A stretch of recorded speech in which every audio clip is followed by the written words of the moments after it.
Hi guys, this is Lalana. Thanks for tuning into the Sovereign Path. So today I'm answering a question from one of you guys in the comments. And this question has come across numerous times.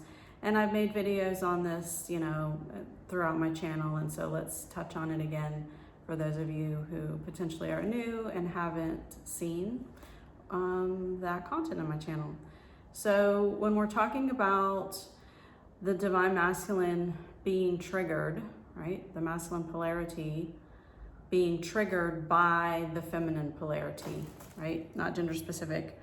What does this mean? Does this mean that the feminine needs to hold stronger boundaries if, he or she is being triggered by the masculine being triggered? Does this mean that the feminine needs to basically see the test that they are still operating through separation and polarity? What exactly is going on here? So the 3D reality is a reflection of, or an echo, I should say, of whatever belief systems, whatever subconscious programming, whatever expectations, perceptions that you have been carrying for however long, right? In regard to how the twin is going to show up, and in regard to how anyone is going to show up in your reality, really. And so a lot of times we'll say things like, well, I wouldn't choose for the masculine to show up this way. And they're being triggered by me. I'm not being triggered by them. And then so they're reacting to me. And so that doesn't mean that I actually have a subconscious program running, or that, I have a conditioning running because it's them doing that to me. It's your reflection. It's your reflection. And so that means that even if consciously we are saying that, no, this isn't me, no, I don't have that program, no, I'm not doing that, whatever else, consciously we're saying that, we're feeling that, but on a subconscious level, right, there's obviously something there because it's triggering you, right? It's you're being triggered by the fact that the masculine is being triggered by you. So it's basically saying that you're putting all your eggs on the 3D reality to make sure that you, right, feel okay, are okay. And so again, we're placing the external circumstance ahead of our inner world, as if the external circumstance has the dominant energy. It doesn't. It doesn't have a dominant energy. It's going to continue to show up based on what your dominant subconscious programming is telling you, right? Based on what your expectations, your beliefs, what your knowings are, what you feel within you, what's going on within your inner dialogue, in your inner world, how you're just assuming things are going to play out, how you've always been assuming things are going to play out, how all of us have been doing that. Is how we have been consistently and constantly creating our reality, seeing what we see through the lens of our inner world, just not being aware of it until you suddenly find yourself on an awakening path such as this. So you being triggered by whatever the masculine has got going on in the 3D is still a past version. It's still a past awareness. It's still an echo of a belief or a perception or something that is still running within you, because otherwise it wouldn't trigger you. Otherwise, you would pay no attention to what's going on in that 3D that may at one time have put you off, may at one time, was super triggering to you, right? If you were beyond that, if you had transmuted that, if you were no longer running that, then you wouldn't be triggered by it. You're being triggered because you're seeing the reflection on some level. So again, we need to have the awareness that our outer circumstances, our outer world is created from our inner world. We are consciousness having an experience in human form, right? This is consciousness expressing itself through the avatar of Lalana, through the avatar of everyone on the other side of this camera, right? This is consciousness expressing itself through the plants, through my dogs, through the lighting, through the floor, through the chairs, through every single solitary thing that we see is consciousness. It's all that. That is the reality. And that reality is being created by what we are holding, feeling within us at any given moment. We have always been doing this. So nothing outside of you has a dominant energy other than the dominant energy that you are giving it from within.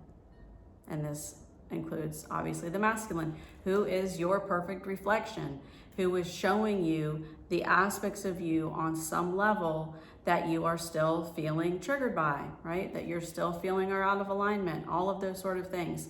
You will know when you have released all of this stuff because it's simply not going to trigger you, right? So even if the 3D reality, the external reality, the physical masculine shows up in a similar way as they have shown up for however long, if it still triggers you, then there's something still there within you that you need to look at, right? Release, transmute. If they show up in that same way and it doesn't bother you anymore, you're just like, yeah, that's a past echo. It's a past energy. That's a past awareness that I had. That's a past perception or belief that I was carrying, but I'm not carrying that anymore. And you're going to know that you're not, because you're not going to get triggered by it. You're just going to see it. You're just going to observe it. You're just going to witness it, right?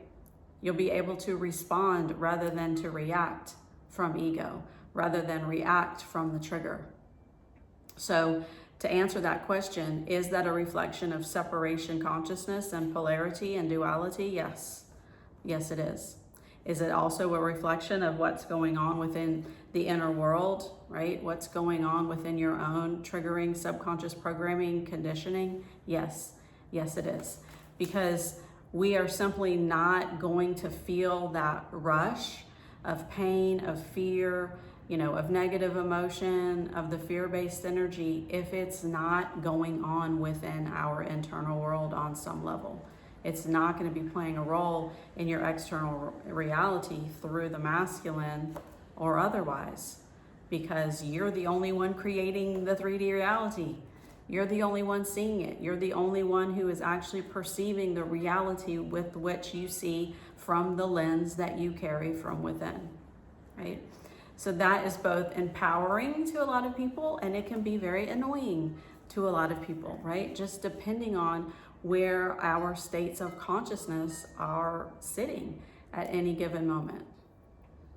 But this should really bring through the higher awareness that you are consciousness experiencing and expressing itself in form. And the twin is your consciousness reflecting itself back to itself in order to awaken itself out of separation and polarity, right?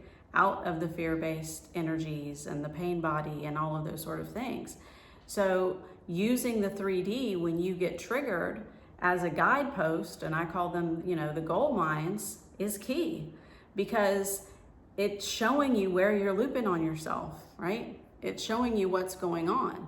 But using the 3D as this is my absolute, physical reality experience, and it just is what it is, and it's always just going to be what it's going to be, is having the unawareness that you just gave your power away, right? It's not having the awareness that that's you doing that. And so when we're saying things like it is what it is, and it's going to be what it's going to be, or things gonna unravel in divine timing, or all of those sort of things, if it's meant to be, it'll be, all of those sort of things, you're it, right? I've done a lot of videos on this. You're it. You are it. You are God's source creation, all that is expressing itself through you in this physical avatar. And that's what this awakening is showing you, right? That's what the twin is reflecting back to you.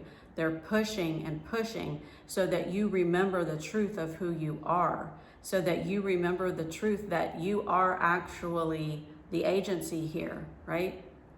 You are it. You're the one creating things. We all are. We've always been doing that. We're just coming into the awareness that we've been doing that. And so anytime that we are again, giving the physical reality all of the dominant power and saying that, you know, the masculine is doing X, Y, and Z and blah, blah, blah, blah, blah. We really have to have that full-blown awareness is that, and if we're being triggered by that, then there's something going on that is creating that in order for you to see that so that you are no longer running that program, that fear, that unworthiness, that lack of self-love, whatever it is that might be, you know, running through you. You have a direct mirror that's showing it to you. Like, this path is perfectly designed and perfectly orchestrated to show us exactly what our inner world is saying, what it's doing, how it's operating, because you can literally see it. You know, people will ask me things like, well, how do I know where I'm at on my path? Look around. Look around. You will be literally able to see it. You are constantly being shown what's going on within your inner world just by looking at your external world. How do you know if that's a past echo of something that you want or something that you don't want? Well, are you being triggered by it, right? Is it still bothering you? Is it still getting under your skin? Are you still reactionary? Are you still angry? Are you still pissed? Do you still think that you don't have any agency on this path? Do you still feel like that you don't have any authority, that your inner world is not creating your outer world? All of those things, then that will tell you where you're at on this path, right? That'll show you. On the flip side of that, if you're noticing that your abundance is coming online, you're happy for no reason whatsoever, you feel freer than you've never felt before, you feel love just pouring through you, you just feel good for no reason whatsoever, you feel safe, you feel protected, right? All of those things, then that means that you have come into the awareness, the understanding that you are creating what your inner world is holding, which would be love and peace and joy. The other one is you're still creating, but it would be fear-based energies and, you know, attachment and all of that sort of stuff. So you're always going to be able to see what's going on within you. And the closer that you remember the truth of what and who you are coming through you, the faster you're going to be seeing your actual creation like that, right? It's not going to be this delayed reaction, because you're going to be like in the timeline where you're actually, I'm, you know, feeling this way. And so then therefore that's just what I'm seeing by default, because that is my default vibration. Love, joy, peace, oneness, unity, all those things I'm always talking about. If that's your dominant vibration, then that means that is your dominant inner world. It's your inner knowing. You just know, I am that. I just know it. And so therefore, that's just what I see. And that becomes your reality. On the flip side, if we've always been in a place, which most of us have for, you know, all of our lives, where we just have this feeling that things are going to go wrong, or that we're going to be betrayed, or that this situation isn't going to work out, or blah, blah, blah, blah, blah, then at the same time, that's what's the dominant vibration that's going on within the inner world. And so that vibration is attracting those same likeness vibrations. And so that's what we're creating, and that's what we're seeing, right? So hopefully that answers that question. You know, this thing, this path, awakening, the twin flame, it's always going to rotate back on itself. This is why I always say that this path is a complete paradox. You always have to be flipping the narrative. You always have to be looking at it from the inside out, right? As within, so without. As above, so below. That's literally how this whole thing works. You are consciousness expressing itself, awakening to its own reflection in order to awaken itself out of separation, out of duality, out of polarization, and to come back into union within and union without, right? So that's what I have for you guys. Mwah! I hope you have an awesome day.